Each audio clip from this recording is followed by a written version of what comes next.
Assalamualaikum warahmatullahi wabarakatuh. Teman-teman Islamolover, jumpa lagi di video kali ini. Insya Allah akan kita tayangkan nasihat atau penjelasan tentang berbagai hal dari para kiai dan ustadz Aku Islam Channel yang unik, menarik, dan penting untuk disimak. Anda yang punya pertanyaan bisa tulis di kolom komentar untuk kita carikan jawabnya di video mendatang insya Allah. Selamat menyaksikan. Benar orang berkurban tak boleh motong kuku. Man ra'a minkum hilala Zulhijjah. Siapa di antara kalian yang menengok bulan Zulhijjah? Maksudnya tanggal 1. Ingat, tanggal 1 Zulhijjah jatuh pada tanggal 23 Agustus, hari Rabu. Puasa sunat. Dari tanggal 23 sampai tanggal 31, 23, 24, 25, 26, 27, 28, 29, 30, 31. Bagus puasa 9 hari. Yang tak bisa puasa, banyak-banyak solat sunat. Yang tak bisa solat sunat, banyak-banyak baca Quran. Yang tak bisa baca Quran, banyak-banyak zikir. Yang tak bisa zikir, mati aja lah.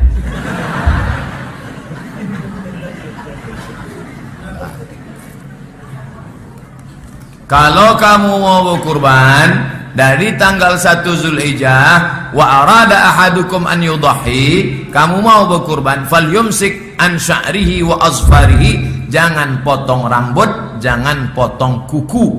Hukumnya sunat muakkad, bukan rukun, bukan syarat, bukan wajib. Jangan potong rambut, jangan cukur kumis, jangan potong janggut, jangan potong kuku dari mulai tanggal 1 sampai memotong kurban. Setelah memotong, barulah potong kuku, rapikan kumis, pangkas rambut, dan lain sebagainya. Hukumnya sunat, bukan wajib.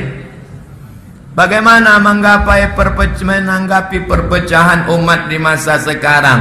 Apa yang harus kita lakukan, Pak Ustadz? Ustadz Adi Hidayat itu ormasnya Muhammadiyah. Muhammadiyah.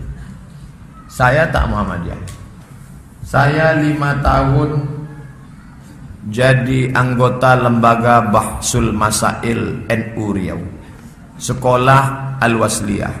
Sekarang di bagian fatwa Perti, Persatuan Tarbiyah Islamiyah. Tapi dia tak pernah menyalahkan saya pun tak pernah menyalahkan.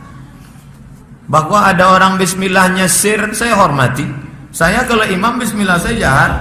Bismillahirrahmanirrahim. Tapi kalau Muhammadiyah bismillahnya sir. Alhamdulillahirrabbilalamin. Tak ada saya salahkan. Ustadz kan gak pernah ceramah di Masjid Muhammadiyah. 2 tahun saya ceramah di Masjid Muhammadiyah Jalan Paus. 6 bulan ceramah di Masjid Muhammadiyah belakang Ramayana. Tak ada pernah masalah. Yang jadi masalah itu kalau kita petantang-petenteng. Udah tahu masjid itu Masjid Muhammadiyah, tunjukkan pula.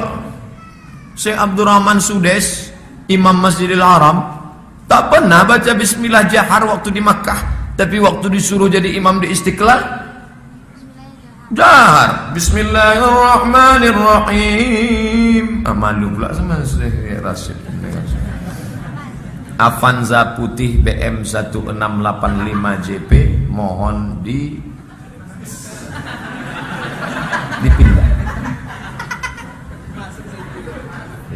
Ini tak ada hubungan dengan bismillah jahar.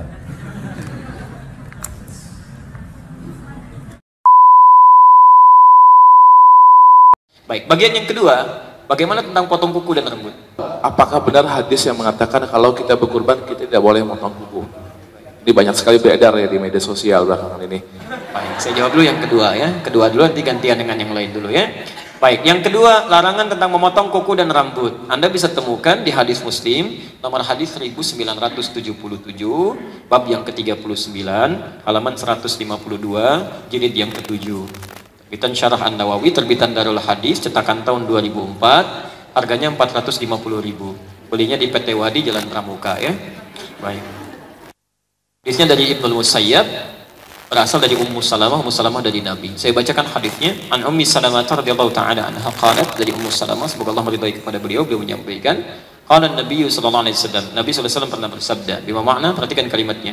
Idza ahalla hilal Dzulhijjah wa arada ahadukum an yudhhiya fala yamassa min basyarihi wa adfarihi syai'an. Jika Anda telah mendapati awal Dzulhijjah dan diantara Anda berkeinginan untuk menyembelih hewan kurban, ya maksudnya mau berkorban, fala yamassa min basyarihi wa adfarihi syai'an, maka jangan sekali-kali memotong, menyentuh kuku dan rambut yang melekat pada seluruh tubuhnya. Jadi ini sunnah yang pertama. Jadi mohon izin, ini langsung ke bahasan berikutnya. Terima kasih mengantarkan. Kalau ada di antara kita sudah berniat kurban, ya di awal-awal Dzulhijjah ini, kapan awal-awal ini di babnya disebutkan oleh Imam Muslim, ya bab, awas hati-hati, ya idza dakhala ashru Dzulhijjah, kalau sudah masuk kepada 10 pertama Dzulhijjah.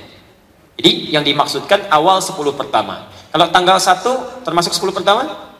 Tanggal 2? Tanggal 3? Maka memahami hadis ini efektif berlaku jika di tanggal yang bersangkutan ya ada orang yang sudah berniat, maka efektif hukumnya berlaku pada saat itu. Misal, saya mau korban, sudah niat, uang ada, kemudian ingin saya korban, ya kan? Sudah niat, uangnya ada, dari sejak tanggal 1, maka hukum tidak memotong kuku dan rambut berlaku efektif tanggal 1. Oke. Baik. Kalau saya baru terfikir tanggal 5 besok, uang baru ada, baru berniat, maka tanggal 5 baru berlaku efektif hukumnya. Ya, tidak sebelumnya. Nah, bagaimana kalau misalnya, maaf ya, uangnya baru ada tanggal 7, tapi niat dari sekarang? Uang sudah ada misalnya, uang sudah ada, tapi belum dipegang, maka sejak diniatkan di situ amalan berlaku. Karena hukum amal berlaku pada niat. Ya, hadis Al-Bukhari nomor hadis yang pertama dari Umar bin Khattab, innamal a'malu binniyat. Ya. Maka apa faidahnya larangan memotong kuku dan rambut ini? Ya, para ulama menafsirkan larangan ini ditujukan memberikan keistimewaan sekiranya Allah berkenan mengampuni dosa orang bersangkutan dari helai rambut yang paling atas sampai ujung kukunya. Diminta untuk tidak dipotong dulu, khawatirnya nanti saat Anda potong terpisah dari sini, belum diistighfari itu. Jadi ketika Allah ampuni dosanya, terpisah bagian dari tubuh kita, dia menjadi saksi di akhirat. Kan mulut dikunci kan saat di akhirat nanti. Surat Yasin, al-yawma nakhtimu ala afwahihim wa tukallimuna aydihim wa tashhadu arjuluhum. Ya. Nanti mulut akan dikunci, tangan yang bersaksi, kaki bicara, dan tempat-tempat ini akan bicara. Akan bicara. Khawatirnya pernah tangan ini berlaku sesuatu yang salah, tulis tentang keburukan orang walaupun beberapa kalimat, gak nyangka ya dia. Ketika Anda bilang gak nyangka, itu sedang nyangka, tulis. Tangan jadi saksi. Sebelum diistighfari, dipotong kukunya. Ketika dia bertobat, diampuni dosanya, cuman kuku lebih dulu terpisah. Karena itu nanti minimal ada 2 golongan yang oleh Allah saat dihisab itu ditutup oleh Allah. Penduduk langit dan bumi tidak tahu, antara dia dengan Allah saja. Ya. 1, orang-orang yang tadi sudah beristighfar, tapi tempatnya masih menjadi bagian dari saksinya, dibuka oleh Allah. Tempat itu akan bicara, cuman disekat. Ya, kamu dosa sudah terampuni. Ini cuma untuk menunjukkan rahmat Allah Subhanahu wa taala, ya, untuk menutup semua dosa-dosanya. Yang kedua, orang yang gemar menutupi aib orang lain. Aib orang ditutup, maka Anda pun akan ditutup oleh Allah saat di akhirat nanti. Yang lain tidak, semua akan dibuka. faman ya'mal mithqala dzarratin khairan yara wa man ya'mal mithqala dzarratin syarran yara. Ingat, yang tidak boleh memotong kuku dan rambut itu berlaku hukumnya sunnah, bukan wajib. Jadi kalau Anda potong pun Anda tidak dosa, cuma kehilangan pahala kebaikan di situ. Yang kedua, yang dimaksudkan bukan hewannya tapi orangnya.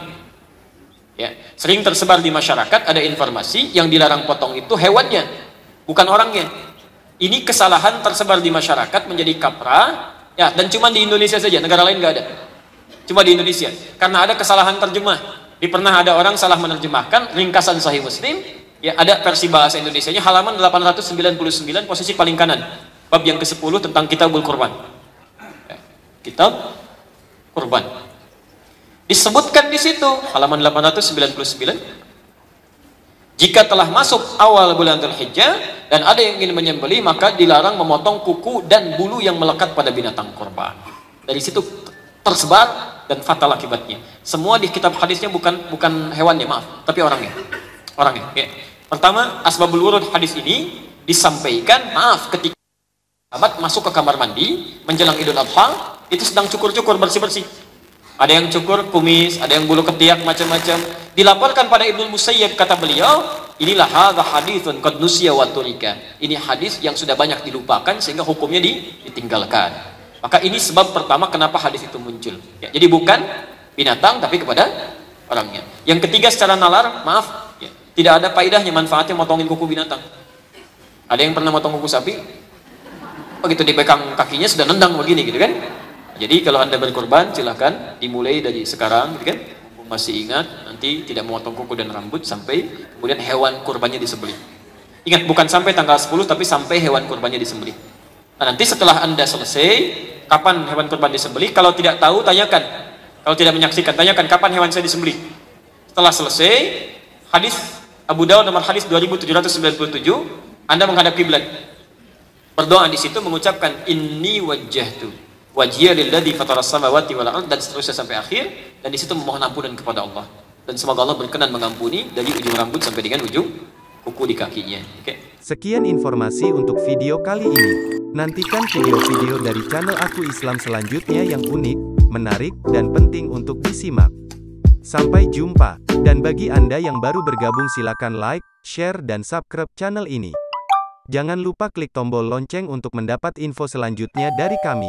Wassalamualaikum warahmatullahi wabarakatuh.